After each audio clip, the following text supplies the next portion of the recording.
Vient la tâche de conclure. Bernard Gols me glissait au cas où j'aurais été un peu en panne d'inspiration près de vous que conclure, c'est continuer d'introduire. Il avait dit oui, au début de la journée, mourir, c'est arrêter de naître. Enfin, il a comme ça des phrases.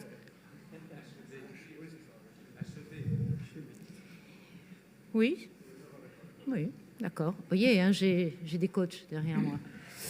Alors, merci à ceux qui sont restés. Je vous promets de faire une conclusion un peu allègre parce que je crois qu'on est tous dans un état un peu de fatigue. On peut s'accorder sur le fait que ça a été une très très belle journée, une journée féconde, une journée riche, une journée dans laquelle nous avons nourri notre intelligence professionnelle avec des concepts théorico-cliniques de grande qualité.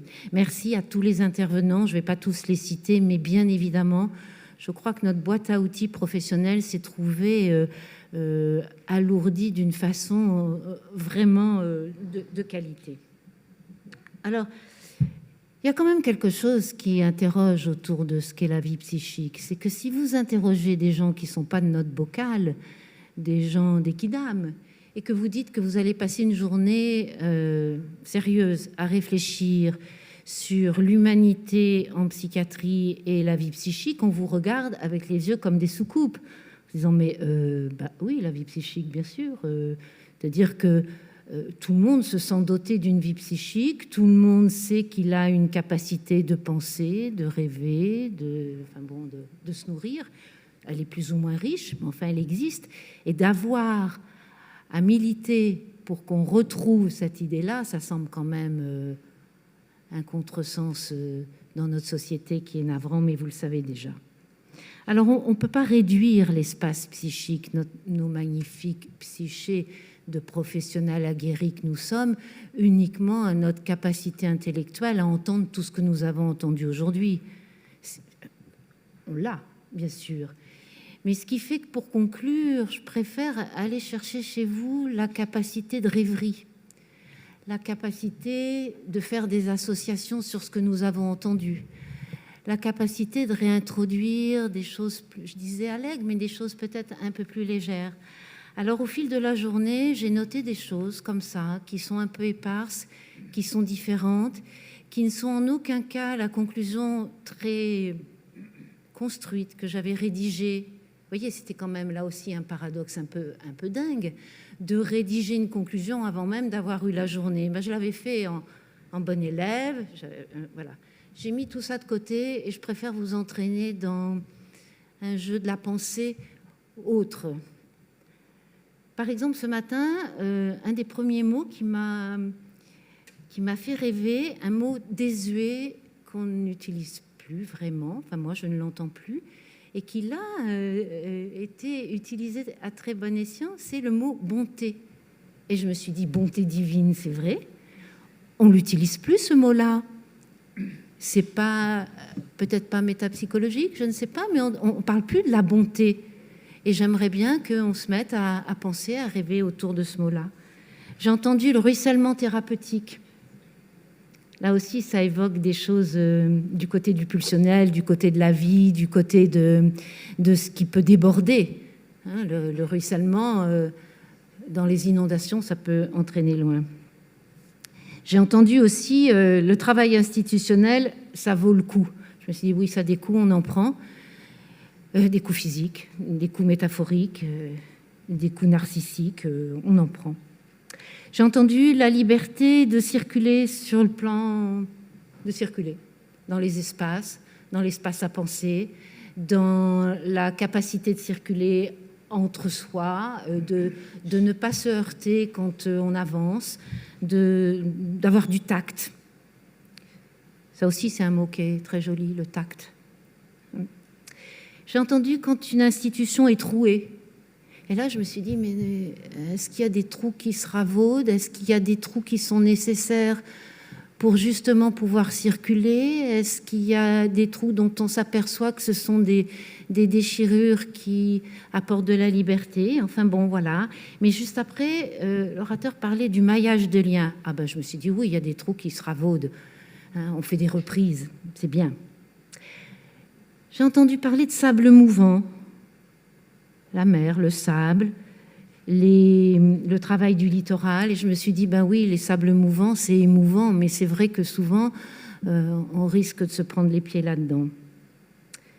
Alors, le parler psychise, c'est, vous voyez, le formuler à voix haute, parler psychise oblige à s'entendre dire ça, parce que ce sont des mots qui ne sont pas du tout dans la banalité. J'ai beaucoup aimé aussi, ça faisait longtemps que tu n'étais pas là. Qu'est-ce qui se joue autour des absences, des présences, du trop de présence, du trop d'absence? Comment on arrive à tricoter tout ça? J'ai entendu résister physiquement et psychiquement. Et immédiatement m'est venue la chanson Résiste, prouve que tu existes. Et je me suis dit, on est raccord. On est vraiment dans le thème de la journée, hein, de pouvoir exister à travers tout ça. J'ai entendu faire la haine et faire l'amour. Et je me suis interrogée sur ce qui était le plus difficile. Est-ce que c'est faire la haine ou est-ce que c'est faire l'amour? Moi, je crois que l'amour est tellement plus complexe, tellement plus subtil, tellement plus engageant. La pente facile, c'est la haine, mais nous le savons, nous les professionnels de nos secteurs.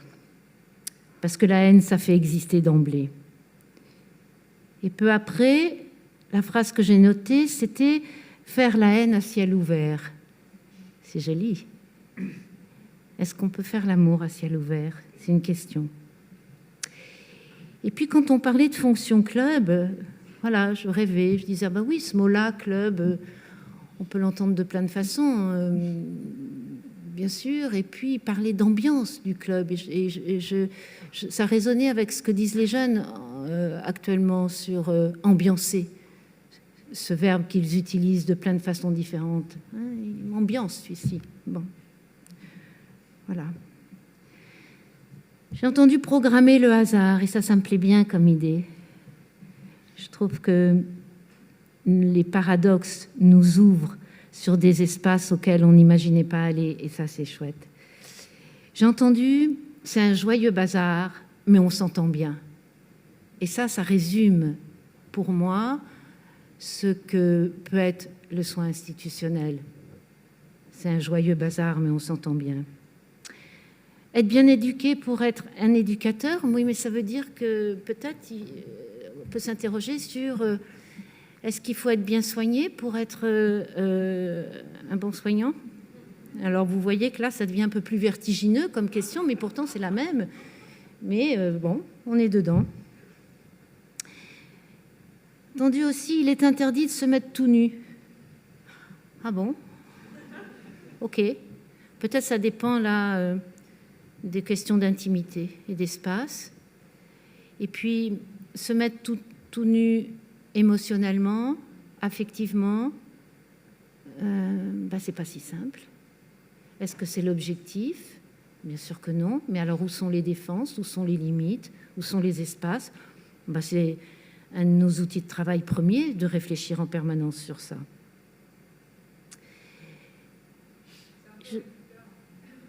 Oui, mais c'est des...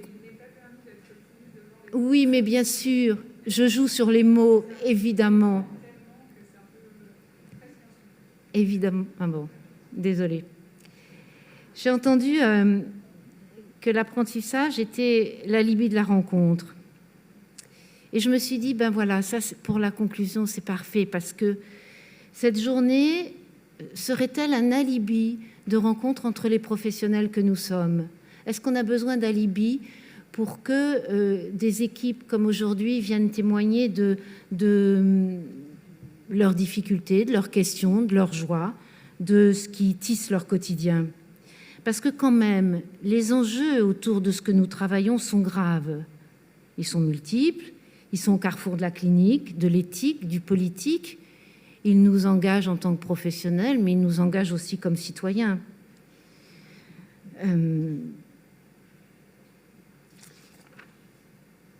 Alors, c'est un plaidoyer et qui va rejoindre tout ce que nous voulons mettre en place, rendre vivant et incarner dans l'Institut contemporain de l'enfance.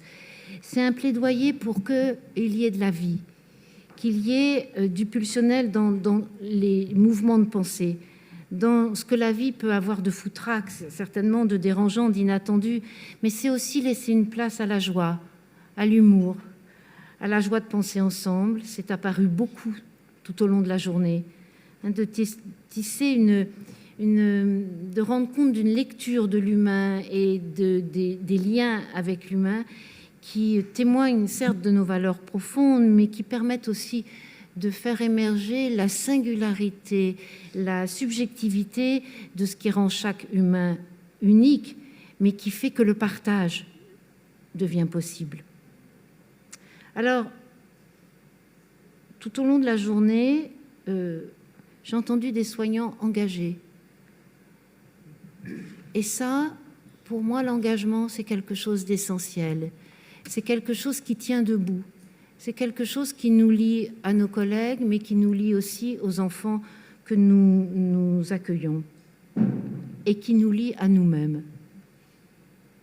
Alors oui, je voulais terminer sur une idée d'engagement politique. Je crois que nous avons à défendre au quotidien, et c'est difficile, hein, on peut vaciller bien souvent, nous avons à défendre une représentation de l'humain qui est certes indispensable dans le champ de la santé mentale, mais qui l'est tout autant dans le champ de la société en général. Je voulais aussi, et ça sera mes derniers mots, vous dire que cette journée-là, pour moi, est une journée qui devrait être inaugurale. J'aimerais beaucoup, et l'Institut pourrait tout à fait organiser au fil du temps des journées qui seraient les rencontres des professionnels que nous sommes, pour continuer ce qui a commencé à être travaillé aujourd'hui, pour se donner un rendez-vous annuel, tous les 2 ans, je ne sais pas, enfin bon, et pour que d'autres équipes qui sont sur le terrain et qui au quotidien font un travail remarquable puissent venir témoigner de leur travail. Enfin bon, vous nous ferez un retour, vous nous direz ce que vous pensez de ça. Voilà, donc c'est avec une grande gratitude que je vais clore cette journée. Elle a été dans le ton qu'on a voulu impulser. Elle a été passionnante, elle a eu ses moments d'humour et je pense que nous avons eu tous beaucoup de joie à être là aujourd'hui. Je vous remercie.